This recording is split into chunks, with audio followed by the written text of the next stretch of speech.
Today we shall be looking at an introduction to computer systems, and let's begin right away by defining what a computer is. Yes, a computer can be defined as an electronic device that is used to process data into useful information. So we look at data as raw material that is presented into a computer, and the data is manipulated and we receive useful information. Any form of data can be letters such as ABCD. It could be numbers 1, 2, 3, and then the processed data, or what we call information, can be referred to as the manipulated letters to give us words, meaningful words, to give us meaningful numerical values. That is what information is. Then on the screen we have a computer system. We have a speaker. Those are output. This is an output device, a sound output device. We have a system unit. Then we have the monitor. This is the screen of the monitor. Then we have the keyboard. Then we have the mouse, and then we have another speaker right here. So the speakers, these are sound output devices. Then the mouse and the keyboard, those are input devices. Then this is the system unit that contains the central processing unit, which is the processor, or what we call the brain of the computer. And then the monitor, this is the image output device. It is a soft copy output device. Okay, we can go through the evolution of computing devices. We had the first generation computers, we had the second generation, third generation, fourth generation, and then the fifth generation that was running from 1980 to present day.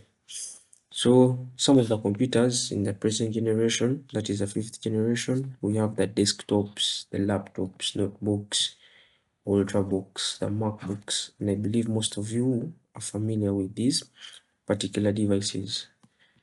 Then we can look at component of a computer system. We have input devices that are used to feed data into the brain of the computer, which is the CPU. Then the CPU comprises of the CU and then the ALU. The CU, this is the control unit. Then the ALU, this is the arithmetic logic unit. So data is input into the CPU. The data is then processed. This is where all the processing takes place. So when data is processed into information, it is either output, it is transported to output devices for output, or it is transported to storage devices where it is stored for future reference. So after data has been processed, it can either be output in various output devices, or it can be stored in given storage devices for future reference. So this is the component of a computer system, comprising of how data is processed and how information is treated after processing. So in the above diagram, both the control unit and the arithmetic logic unit combined called the central processing unit. In the central processing unit, it is the brain of the computer system. All major calculations, comparisons are made inside the CPU. The CPU is what runs the entire computer system. It controls all operations that occur within the computer system. Then the arithmetic logic unit in the CPU is responsible for arithmetic operations. When we talk about arithmetic, that is what comes to your mind of arithmetic. We basically look at numbers or numerical values. So arithmetic operations, we shall basically be looking at addition, subtraction, multiplication, division, anything that is to do with numbers, that is in the arithmetic logic unit.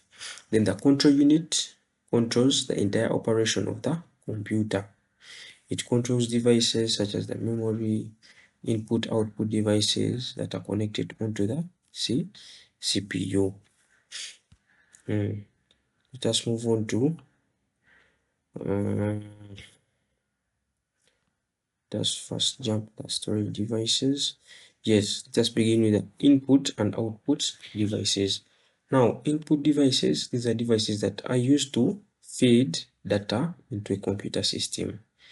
And these input devices, we have a barcode reader, we have a mouse, we have a keyboard, we have the touch screens. Those who have smartphones, your touch screen is an input device. We have the barcode readers, we have the scanners, we have the MICR, which stands for magnetic ink character recognition reader. Then we have the OMR. These are all input devices. Then we can now look at the keyboard, which is the most common input device that uses arrangement of buttons or keys. Then in a keyboard, each press of a key typically corresponds to a single written symbol. So this is our keyboard from the figure. We have here up, we have some keys, and these are what we call the function keys. Those keys are the uppermost of the keyboard. Then we have this section here. This is what we call the numeric keys. Then these keys here, 1, 2, 3, 4. These are what we call the navigation.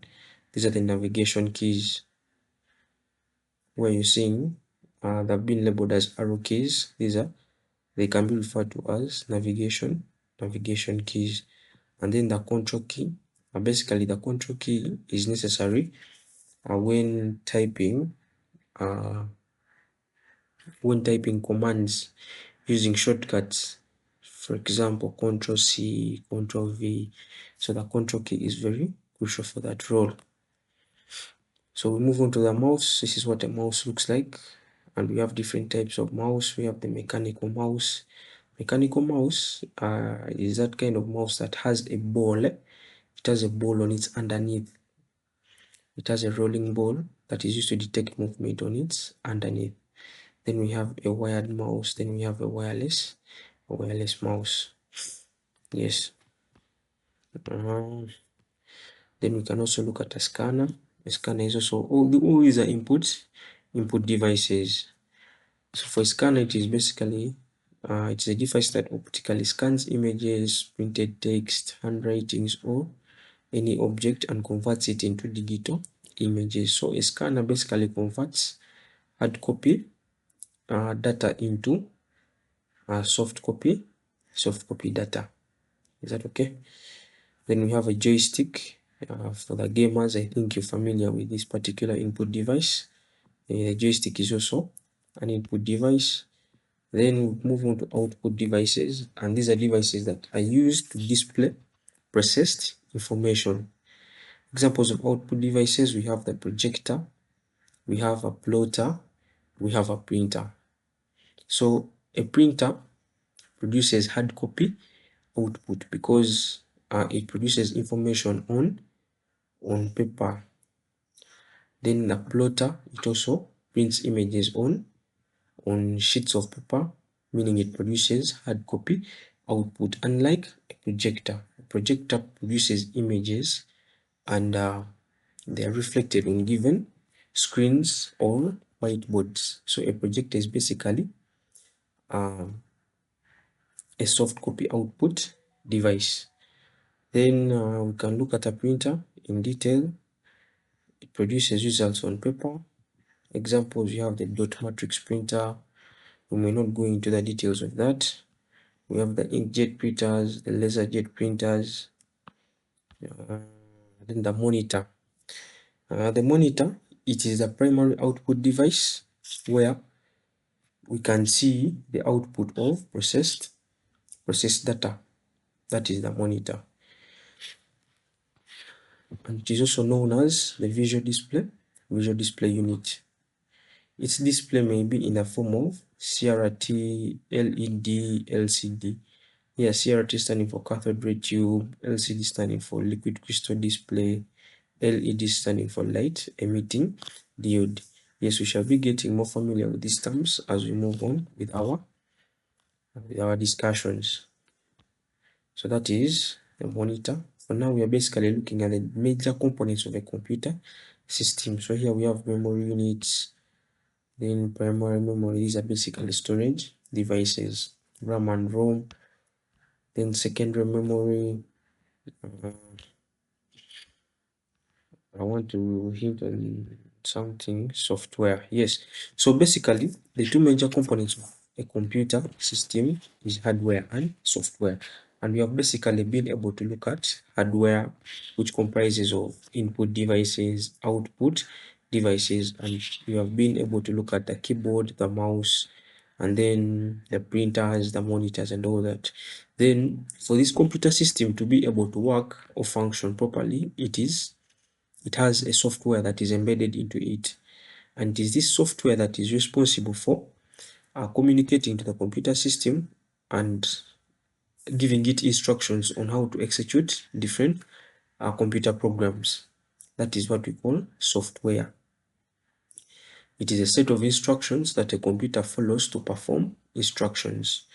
So without this software, a computer system cannot function, regardless of whether you have your hardware connected properly, but without the software in place, that computer system cannot be able to perform its desired functions.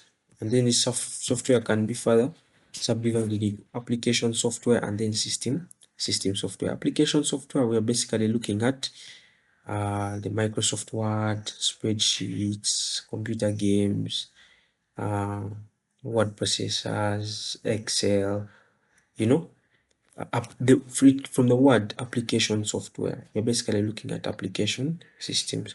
Then system software, that is basically the inbuilt software that is supposed to run the computer system, and it comprises of the operating system and then the utility software. So basically that is a brief overview of the components of a computer system. We have looked at the hardware, we have looked at the software, we have been able to identify the input devices, output devices, and then the monitors, projectors, and all that. So I think this is enough for our discussion today. And in our next discussion, we shall head on straight to look at the word processing software. So thank you so much. Do not forget to subscribe, like, and comment, and stay tuned for the next video. Have a lovely evening.